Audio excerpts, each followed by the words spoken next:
ಉದ್ಯೋಗ ಮತ್ತು ವ್ಯವಹಾರ, ವಿವರವಾದ ಭವಿಷ್ಯ. ಯುಗಾದಿ ನಂತರದ ಮೊದಲ 3 ತಿಂಗಳು ಮೇಷರಾಶಿಯವರಿಗೆ ಪರೀಕ್ಷೆಯ ಕಾಲ. ಕೆಲಸದ ಜಾಗದಲ್ಲಿ ಜವಾಬ್ದಾರಿ ಹೆಚ್ಚಾಗುತ್ತದೆ. ನೀವು ಮಾಡದ ತಪ್ಪಿಗೂ ಉತ್ತರ ಕೊಡಬೇಕಾದ ಪರಿಸ್ಥಿತಿ ಬರಬಹುದು. ಮೇಲಾಧಿಕಾರಿಗಳು ನಿಮ್ಮಿಂದ ಹೆಚ್ಚಿನ ನಿರೀಕ್ಷೆ ಇಡುತ್ತಾರೆ.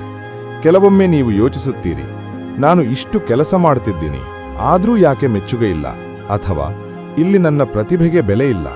ಈ ರೀತಿಯ ಭಾವನೆ ಬರುತ್ತದೆ. ಈ ಸಮಯದಲ್ಲಿ ಕೆಲಸ ಬದಲಾಯಿಸಬೇಕು ಅನ್ನಿಸುವ ತೀವ್ರ ಆಸೆ ಬರುತ್ತದೆ.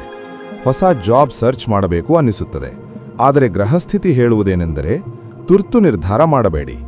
ಈ ಒತ್ತಡ ಶಾಶ್ವತವಲ್ಲ, ಇದು ನಿಮ್ಮ ಸಹನೆ ಪರೀಕ್ಷೆ. ಮಧ್ಯವರ್ಷದ ಬದಲಾವಣೆ. ಜೂನ್ ನಂತರ ಪರಿಸ್ಥಿತಿ ನಿಧಾನವಾಗಿ ಬದಲಾಗಲು ಶುರುವಾಗುತ್ತದೆ. ಹಿಂದೆ ನಿಮ್ಮನ್ನು ಗಮನಿಸದವರು ಈಗ ನಿಮ್ಮ ಕೆಲಸದ ಮೌಲ್ಯ ಅರ್ಥ ಮಾಡಿಕೊಳ್ಳುತ್ತಾರೆ. ನೀವು ಮೌನವಾಗಿ ಮಾಡಿದ ಪರಿಶ್ರಮ ಹಠಾತ್ ಗಮನಕ್ಕೆ ಬರುತ್ತದೆ. ಹೊಸ ಅವಕಾಶ ನಿಮ್ಮ ಕಡೆ ಬರುತ್ತದೆ.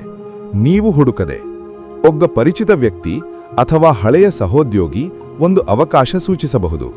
ಇದು ನಿಮ್ಮ ಕರಿಯರ್ ದಿಕ್ಕು ಬದಲಾಯಿಸುವ ಅವಕಾಶವಾಗಬಹುದು. ಪ್ರೈವೇಟ್ ಉದ್ಯೋಗದಲ್ಲಿರುವವರಿಗೆ ಪ್ರಮೋಷನ್ ಸಾಧ್ಯತೆ. ಸ್ಯಾಲರಿ ಇನ್ಕ್ರಿಮೆಂಟ್ ತಡವಾದರೂ ಸಿಗುತ್ತದೆ. ತಂಡದಲ್ಲಿ ನಾಯಕತ್ವ ಜವಾಬ್ದಾರಿ. ಆದರೆ ಒಂದು ಜಾಗ್ರತೆ, ಕೋಪದಲ್ಲಿ ಮೇಲಾಧಿಕಾರಿಗಳ ಜೊತೆ ವಾದಬೇಡ. ಸರ್ಕಾರಿ ಕೆಲಸ ಕಾಯುತ್ತಿರುವವರಿಗೆ ಈ ವರ್ಷ ಆಶಾಭರವಿದೆ. ಹಳೆಯ ಅರ್ಜಿ, ಹಳೆಯ ಪರೀಕ್ಷೆ ಅಥವಾ ಮರೆತು ಹೋಗಿದ ಒಂದು ಅವಕಾಶ ಹಠಾತ್ ಸುದ್ದಿ ಕೊಡಬಹುದು. Second half of the year ಒಂದು ಸಂದರ್ಶನ ಅಥವಾ ಡಾಕ್ಯುಮೆಂಟ್ ಕರೆ ಸಾಧ್ಯತೆ. ಆದರೆ ತಯಾರಿ ಬಿಡಬೇಡಿ.